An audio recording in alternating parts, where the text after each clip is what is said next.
From pub tables to Parliament House. Have you heard the story of this massive piece of canvas travelling the country? It's a pretty amazing tale.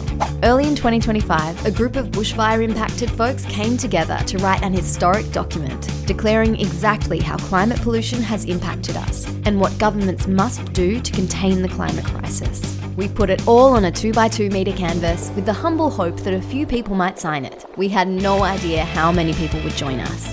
People have come together and said, that's enough, we're ruling a line and we're making a declaration. In February 25, bushfire survivors and supporters from across the continent launched the Australian Bushfire Survivor Declaration at the Australian Museum in Sydney.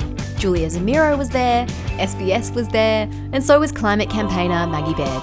Yes, Billie Eilish's mum. Oh my God! That night, the declaration gathered its first signatures, and at the crack of dawn the next morning, it began its journey south. First stop, a selfie outside Parliament House where a couple of cops told us we couldn't take photos of the declaration, but then took a photo of the declaration. Thanks, boys. From there, it travelled to the south coast of New South Wales, the Blue Mountains, and onto regional Victoria, visiting fire-impacted communities and gathering signatures and stories.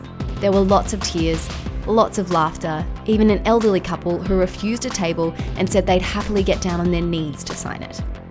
By that point, we needed to stitch on more canvas, and the declaration was no longer easy to carry around. But it shouldn't be. Its size is symbolic of the grief and love poured into it.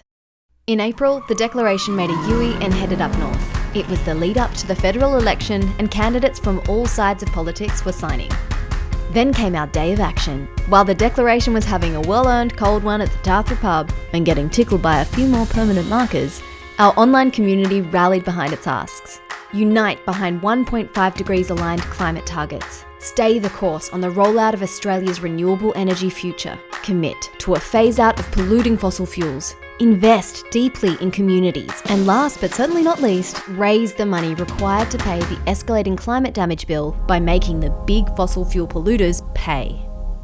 Fast forward to today, and well, we've now been told it's too big for the plane. So we've loaded her up in the boot, and she's headed to Canberra. 11 climate survivor advocates are taking the declaration back to Parliament House. This time we're going inside. We've got meetings with ministers, MPs and Senators from all sides of politics, and we think it's going to make a statement. You can help the declaration make a splash in Canberra and beyond by donating today at bushfiresurvivors.org/donate.